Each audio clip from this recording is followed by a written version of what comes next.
চুলটা সরিয়ে নি 1 মিনিট দাঁড়াও।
চন্দন একটু বেশি করে ঘষে নে।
गोपस्त्री परिवेष्टित विजयते गोपाल चूड़ामणि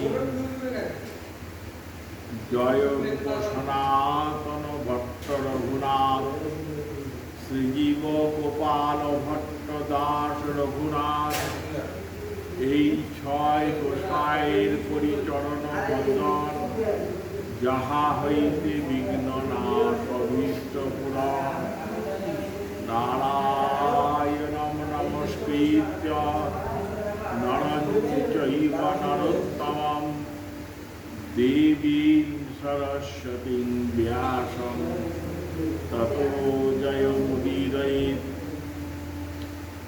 आनंद मिलिंद मकरंद वृंदावन चंद्र विपिन बिहारी श्रीकृष्ण भावनामामृत रसास्वादुप भागवत रसिक वृंद श्रीमद महाप्रभु अपार करुणाय আমরা এই সন্ধ্যায় সমবেত হয়েছি কিছু ভাগবতী কথার উপর প্রভাষণ করার জন্য। আপনারা শান্ত সমাহিত চিত্তে শ্রীমদ্ ভাগবত কথা শ্রবণ করুন। নৈমিষারণ্যে শ্রীকৃষ্ণ দ্বৈপায়ন বেদব্যাস পুত্র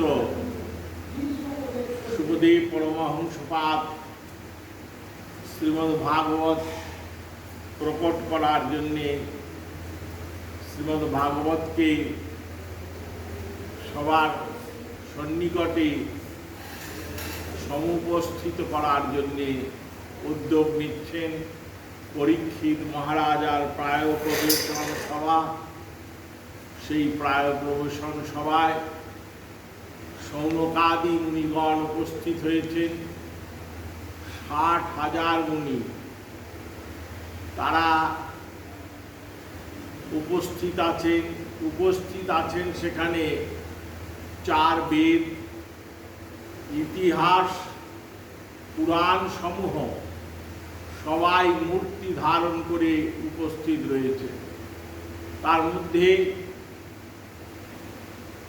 শ্রী শুকদেব পরমহংস পাদের শিষ্য সুত মুনি, সেই সুত মুনিকে প্রশ্ন করছেন সৌনকাদি মুনি যে সুত মহাভাগ বদং নৌ বদতাম্বর, হে মহাভাগ সুত মুনি, আপনি শ্রী শুকদেব পরমহংসদেবের শিষ্য, আপনি আমাদের দয়া করে বলুন যে এই দাপর যুগের শেষ প্রান্তে যে শ্রীমদ্ ভাগবত কথা প্রকটিত হচ্ছে তার মধ্যে দিয়ে আসন্ন কলিযুগের মানুষের প্রতি কি বার্তা প্রদান করা হয়েছে, কি বার্তা সেখানে দেয়া হয়েছে। তারা প্রশ্ন করছেন, তয়া খলু পুরাণানি সতিহাসানি চানঘ আখ্যাত্তান্যাপদাধীনি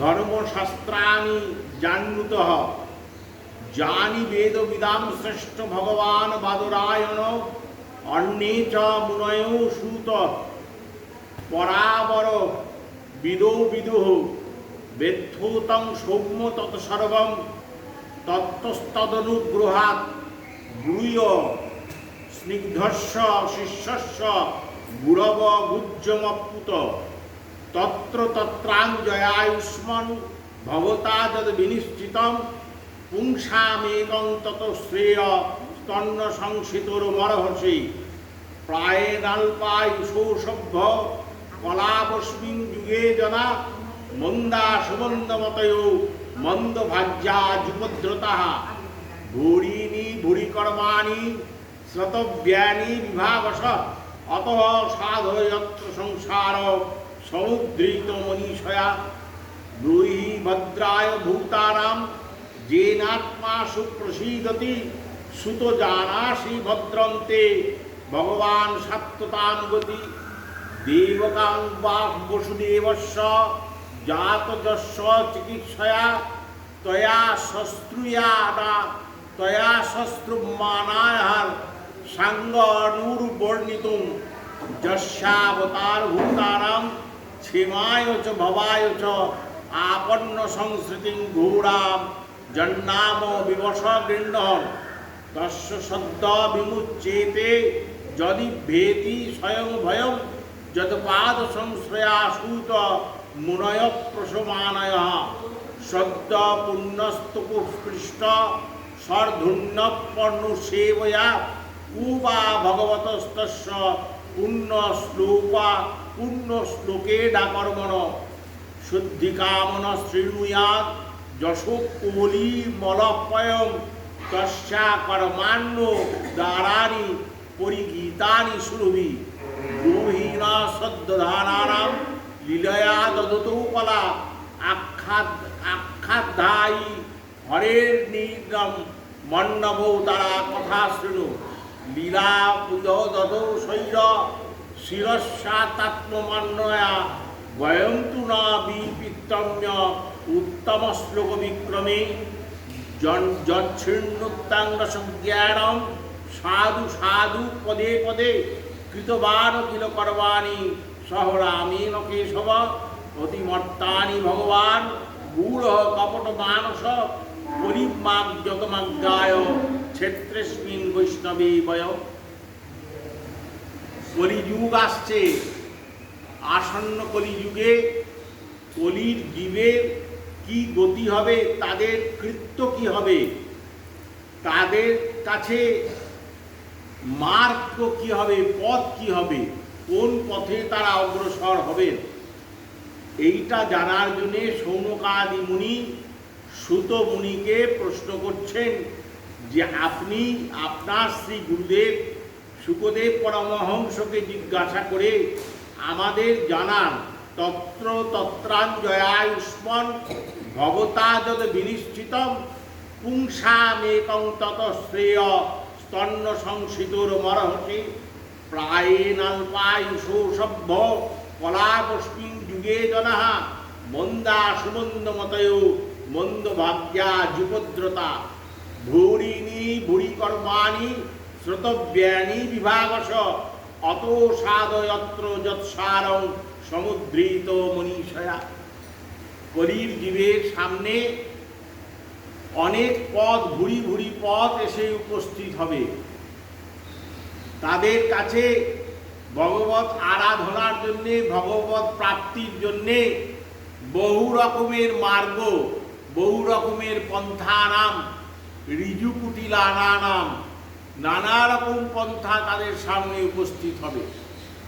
কিন্তু পুংসামেকং তত প্রায়, তার ভেতর এমন কোন শ্রেষ্ঠ পথ আপনি বলে দিন যে পথে কলির মানুষ গমন করলে বা যে পথকে অবলম্বন করলে কলির জীব অতি সত্বর তার ভগবত প্রাপ্তিকে সুনিশ্চিত করতে পারবে, তার নিজের উদ্ধারের পথ ত্বরান্বিত হবে এবং মনুষ্য দেহ গ্রহণে বা জীব দেহ ধারণের পর যে ক্রিয়া তার অবশ্য কর্তব্য সে ক্রিয়া সম্পাদিত হবে। কারণ কলির জীবের সামনে অনেক রকমের পথ উপস্থিত আছে। কোন পথকে তারা অনুসরণ করবে, কোন পথকে তারা ধরে নিয়ে যাবে, কোন পথে অগ্রসর হবে বলতে পারেন? আপনারা মালা করেছেন, তিলক করেছেন, হাতে ঝোলা নিয়ে ঘুরছেন, এই যে পথটা এটাই শ্রেষ্ঠ পথ আপনাদেরকে বলে দিল। কেন আপনারা স্তব স্তোত্র পাঠ করছেন না? কেন আপনারা গ্রন্থ থেকে ভগবানের স্তুতি পাঠ করেন না? ভগবান শ্রীকৃষ্ণ স্তৌতি ভগবানম, শাস্ত্র বলেছে ভগবানের স্তব পাঠ করতে হবে। কেন করেন না? গুরুদেবরা বলেন না, কারণ গুরুদেবরা জানেন না, তারা সংস্কৃত পড়েননি, পড়াশোনা করেন না গুরুদেবরা, এমনি কান ফুকে যান। তাই জন্য তারা আপনাদের বলে দেননি। বললে মুশকিল আছে, পড়াতে হবে তো, আবার স্তবটাকে তো পড়াতে হবে। তাহলে আমরা সবাই যে পথটা অনুসরণ করছি, এই পথটা কি সঠিক পথ? কি করছি আমরা? কখনো কোনো সময় একটুখানি ঝোলাটা নিয়ে বসছি, কখনো একটুখানি নাম করছি। এটা পথ নয়। এটা যদি পথ হতো তাহলে কোটি জন্ম ধরে করে শ্রবণ কীর্তন, তবু নাহি পায় কৃষ্ণ পদে প্রেমধন। শ্রী চৈতন্য চরিতামৃতে লেখা আছে কোটি জন্ম ধরে এই শ্রবণ কীর্তন এসব হচ্ছে, অধিবাস, খোল বাজানো, এসব যুগ যুগ ধরে হচ্ছে, কিন্তু কৃষ্ণ প্রাপ্তি হয়েছে, ভগবত প্রাপ্তি হয়েছে কেন? যদি হতো ভগবত প্রাপ্তি, যদি বিন্দু মাত্র লেশ মাত্র লাভ হলে, শাস্ত্র বলছে লাভ লেশ মাত্র যদি ভগবানের সন্ধান মনের ভেতর আসত, তবে তার দেহের আকার থেকে শুরু করে তার আচার ব্যবহার সব কিছু পরিবর্তন হয়ে যেত।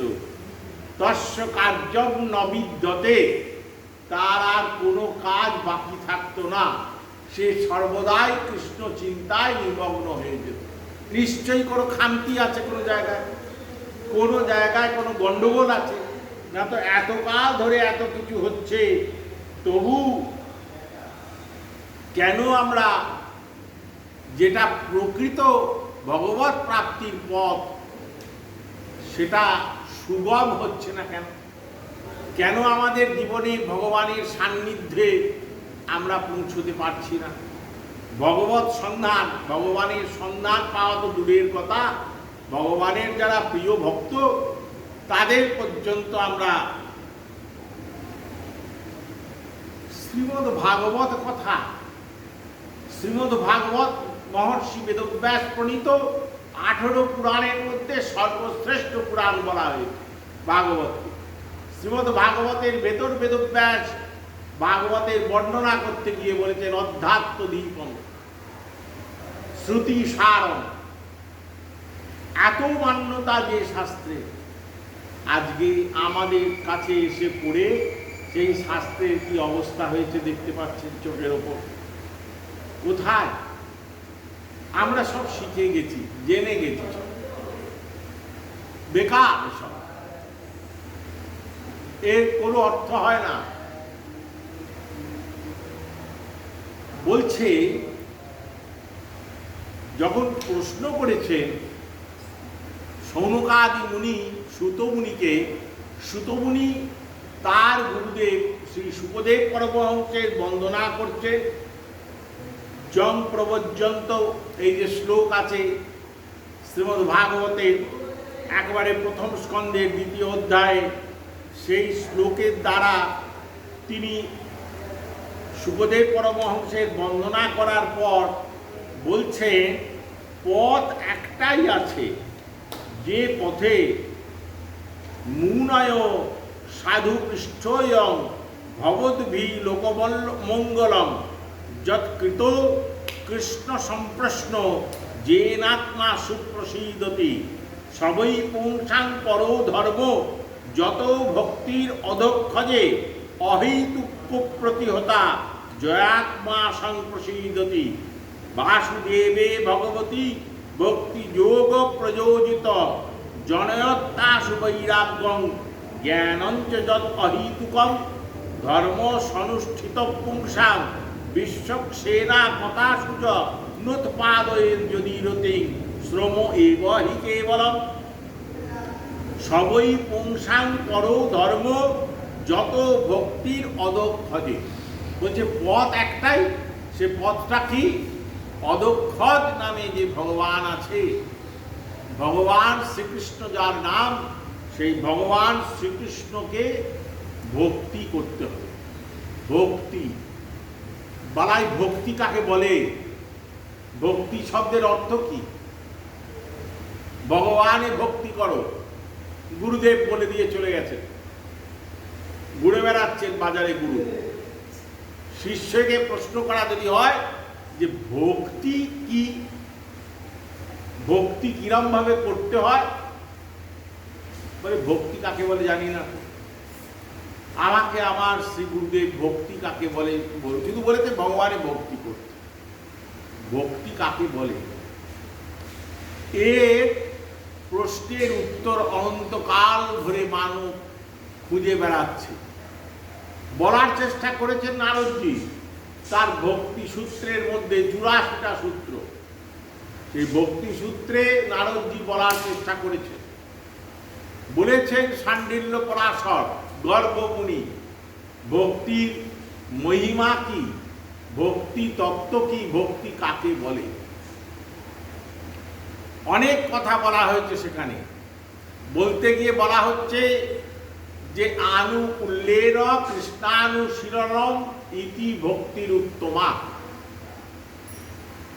সব থেকে বড় কথা হচ্ছে যে ভগবানকে ভক্তি করো।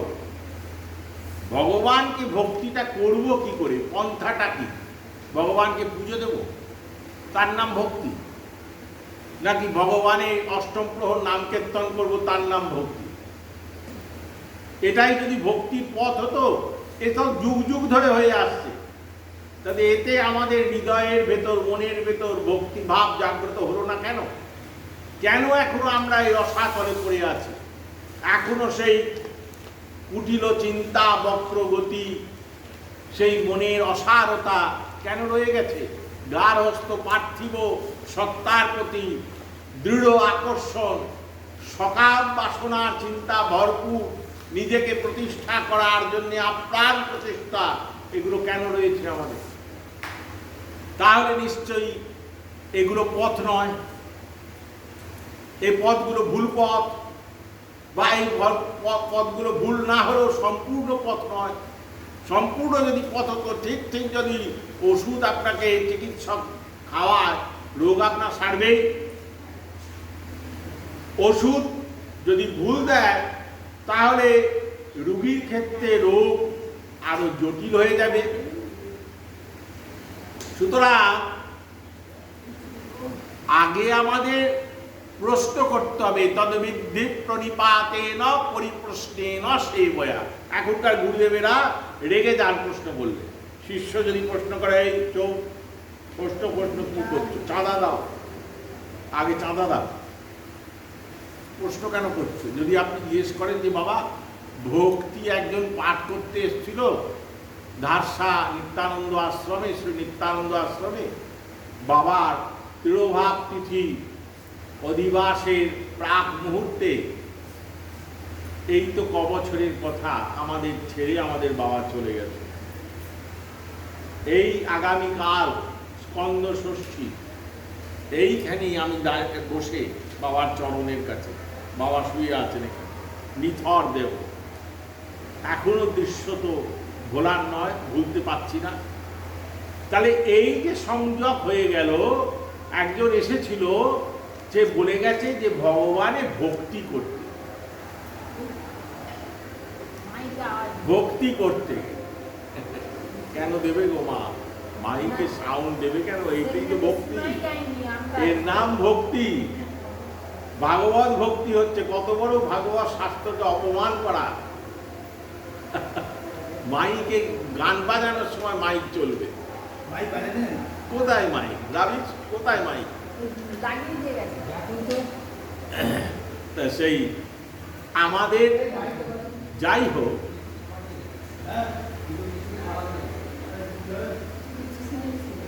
হোক, আমার গলার যতটা জোর আছে তাতে যদি দয়া করে আপনার কান অবধি পৌঁছয় তাহলে আপনি শোনার চেষ্টা করুন। আমি বলে যাচ্ছি,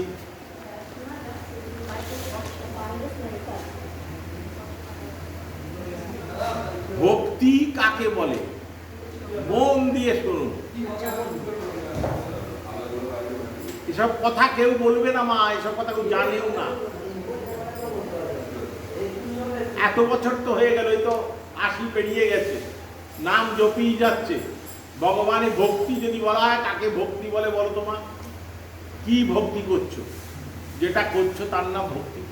নারদ যে একটা বই লিখেছেন জানেন, নারদ, তাতে 84টা সূত্র লিখেছে ভক্তি সম্বন্ধে। যাই হোক, সে তত্ত্ব অনেক গূঢ়। প্রকৃতপক্ষে এক কথায় যদি বলা যায়, সেটা হচ্ছে ভগবান শ্রীকৃষ্ণের আনন্দ বৃদ্ধি হবে, ভগবান শ্রীকৃষ্ণের আনুকূল্যতায় তার মন প্রসন্ন হবে, তাতে ক্রিয়া করার নাম হচ্ছে ভক্তি। যে ক্রিয়ার দ্বারা ভগবানের প্রীতি সম্পাদন হয়, বৃদ্ধি হয়, তার নাম হচ্ছে ভক্তি। আমি যেটা করছি, আপনি যেটা করছেন, এইটা কি ভক্তি নাকি? ভগবান গীতাতে বলেছেন, শ্রীমদ্ ভগবদ গীতা গ্রন্থে বলেছেন, সততম কীর্তয়ন্ত মাম যতন্তশ্চ দৃঢ়ব্রতঃ, সব সময় আমার নাম করবে। মহাপ্রভু তার শিক্ষাষ্টকে বলছেন, নিয়মিত স্মরণেন কাল। এই ভগবান আপনার যে নাম, আপনার যে স্মরণ, নিয়মিত স্মরণেন কাল। এ দেখুন, এগুলো হচ্ছে ভক্তির ইঙ্গিতমূলক কথাবার্তা। নিয়মিত, সর্বদা নাম করতে হবে, কোনো এক মুহূর্ত নাম ব্যতীত। আর নাম কি? শুধু মৌখিক ধ্বনি উচ্চারণ নয়। হরে কৃষ্ণ ভজনিতাই ভজনিতাই, এ তো মৌখিক বুলি, মুখের বুলি, এ তো ইন্দ্রিয়ের বর্গ। এতে কি এসে যায়? এ ভগবান নোট করে না, এসবকে নোট করে না ভগবান, গ্রাহ্যও করেন না এসব। চিত্রগুপ্তের খাতায় এত জায়গা নেই এসব আলতু ফালতু কথাকে নোট করবে। আপনি মুখেতে ওইগুলো উচ্চারণ করে যাচ্ছে, আর আপনার মন শ্যামবাজারে ঘুরে বেড়াচ্ছে। তাহলে কি ভগবানের যে নাম আপনি করছেন সেই নামেতে কৃষ্ণ স্মরণ হচ্ছে কি না? যদি স্মরণ না হয়, যদি তার চিন্তা না হয়, তাকে হৃদয় যদি না বসিয়ে নাম করা হয়, তাকে অন্তত আর যাই বলুক প্রেম বলে না। কাকে বলে? মহাপ্রভু তার শিক্ষাষ্টকেতে কি বলেছেন? নিয়মিত স্মরণে ন কাল। স্মরণ কথা বলেছে, স্মরণ। বেদব্যাস কি বলেছেন? শ্রোতব্য কীর্তিতব্যশ্চ স্মর্তব্যেতা। ভগবানকে স্মরণ করতে হবে। পদ্মপুরাণ কি বলছেন? অপবিত্র পবিত্র বা সর্বাবস্থাঙ্গতোপি বা স্মরেত পুণ্ডরীকাক্ষং সবাজ্যাভ্যন্তর সুধি। স্মরেত নতু কীর্তয়েত। কীর্তনের কথা বলেনি, স্মরণের কথা বলেছে। তাকে চিন্তা করতে হবে মনে মনে। হৃদয়ে তিনি আছেন প্রত্যেকের, আমার, আপনার, হাতি, পিঁপড়ে, সবার হৃদয়ে ভগবানের অবস্থান আছে এবং একই পরিমাপে আছে। হাতির ভেতরও যতটা ভগবান শ্রীকৃষ্ণ আছেন, পিঁপড়ের ভেতরও ততটাই ভগবান আছে। কারণ পরমাত্মা আত্মা এ ন জায়তে মৃয়তে বা এ নৈনম ছিন্নন্তি শস্ত্রাণি নৈনম দহতি পাবক অচ্ছেদ্যয় মদাধ্যয়ম। নানা শ্লোকে বলেছে, এই বেদব্যাসই বলেছে। একে কাটা যায় না, ছেঁড়া যায় না, দাড়িপাল্লায় মাপা যায় না। আমরা তৈরি করেছি এসব। আমরা ভক্তিকে সময়ের গণিতের অঙ্কে বেঁধে দিয়েছি, সংখ্যায় বেঁধে দিয়েছি। এই 108 বার জপ করো, এই 1000 বার জপ করো। কেন বাবা? তোমাকে কি ভগবান শ্রীকৃষ্ণ বলে দিয়ে গেছেন নাকি 108 বার জপ করতে হবে, 1000 বার জপ করতে হবে? মহাজনরা কি এই কথাকে অনুমোদন করেছে? না, তারা করেননি। তারা বলেছেন শততম কীর্তয়ন্ত। মানে আমাদের এই শ্বাস প্রশ্বাস যে আমরা নিচ্ছি অজপা, এর সঙ্গে তার চিন্তা আর কীর্তনকে সংযুক্ত করে দিতে হবে। এই বড় কঠিন কাজ, কাজটা বড় কঠিন। এত গূঢ় তত্ত্ব কথা বলতে গেলে বাবারা শোনে না। আমি আপনি তো গৃহস্থ মানুষ, আমাদের তো 5 রকমের জ্বালাতে আমরা মরছি। তথাপি আমরা চেষ্টা করি।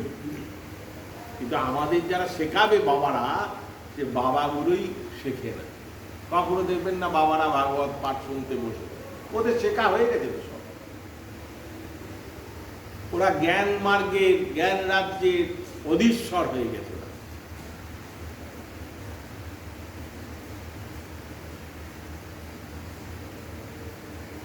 শ্রীমৎ কৃষ্ণদ্বৈপায়ন বেদব্যাস তিনি একটা বলবো কি বেদান্ত ব্রহ্মসূত্রে একটা সূত্র রচনা করেছেন। সেই সূত্রটা কি জানেন? সেখানে বলা আছে যে আবৃত্তি অসকৃত উপদেশাচ্য 4-4-1 ব্রহ্মসূত্র। তারপরে আছে লিঙ্গাচ্য 4-1-2, আবৃত্তি অসকৃত উপদেশাৎ 4-1-3। এই কথাগুলোর মানে কি? এই সংস্কৃতগুলোর অর্থ কি? বলছে অর্থ হচ্ছে যে আমরা ভক্তির অনুশীলন করি, ঠিক নতুন তত্ত্ব বার হয়েছে বাজারে, আমরা ভক্তি মার্গে ভগবানের উপাসনা করি। অতএব আমাদের বই টই পড়তে হবে না, আমাদের তত্ত্ব জানতে হবে না। তাহলে ভক্তির অনুশীলন করবে কি করে? যে শ্রীকৃষ্ণকে তুমি ভক্তি করবে, আগে তো তোমাকে জানতে হবে যে এই শ্রীকৃষ্ণের মাহাত্ম্য কি, এনার বৈশিষ্ট্য কি, কেন আমি অন্য দেবদেবীকে অতটা আমল না দিয়ে ভগবান শ্রীকৃষ্ণকেই কেবলমাত্র ভক্তি করব, এটা জানতে হবে তো। এই জন্যে তোমাকে কি করতে হবে না, আবৃত্তি অসকৃত। অসকৃত মানে হচ্ছে একবার নয়, বারংবার আবৃত্তি করো, ভগবানের কথা শোনো, ভগবানের কথা জানার চেষ্টা করো, আবৃত্তি করো, বই পড়ে যাও। উপদেশাপ, এটাই মহাজনরা শাস্ত্র এটাই উপদেশ দিয়েছে, গ্রন্থ পড়ো, না পড়লে কিচ্ছু জানতে পারবে না। আবৃত্তি সর্বশাস্ত্রানাম বোধাদপি গড়িয়েছে, আবৃত্তি সর্বশাস্ত্রানাম বোধাদপি গড়িয়েছে, বলছে সব শাস্ত্রকে আবৃত্তি করো। এখন আমার আপনার যারা সংসারের জাঁতাকলে আমরা রয়েছি, আমাদের পক্ষে বেদ বেদান্ত পুরাণ সমূহ আবৃত্তি করা সম্ভবপর হয়ে ওঠে না, জাগতিক কাজের তাড়না, পার্থিব কাজের তাড়না। কারণ হচ্ছে আমাদের তো সংসারে অন্নগত প্রাণ, আমরা অন্নগত প্রাণ, অল্প আয়ু, আমরা কখন বই পড়ব? তাই যারা পড়েছেন, সিদ্ধান্ত যারা অর্জন করেছেন, যে জ্ঞানীগণ, বিদ্বানগণ, যারা তত্ত্বজ্ঞানী, তত্ত্বদ্রষ্টা যারা, তাদের কাছে গিয়ে আমাদেরকে জানতে হবে। তদ্বিদ্ধি প্রণিপাতেন পরিপ্রশ্নেন সেবয়া, তার কাছে যেতে হবে। শ্রীমদ্ ভাগবতে হাজার হাজার জায়গায় বলেছে, সর্বত্র বলেছে এক কথা, সেটা কি আচার্যবান পুরুষের কাছে যাও। আচার্যবান পুরুষ তোমাকে পরপর পরপর বিষয়গুলো বলে দেবে। তুমি গিয়ে জিজ্ঞাসা করবে যে আচ্ছা, আমি তো এই কলির জীব, জন্মগ্রহণ করেছি কলিযুগেতে, আমার ইতি কর্তব্য কি? ইতি কর্তব্য মানে আমি কি করে আমার উপাসনা, বন্দনা ইত্যাদি কার্যগুলো করব, আর কাকে অবলম্বন করি বা করব। সেক্ষেত্রে আপনাকে ওই আচার্যবান পুরুষ, তিনি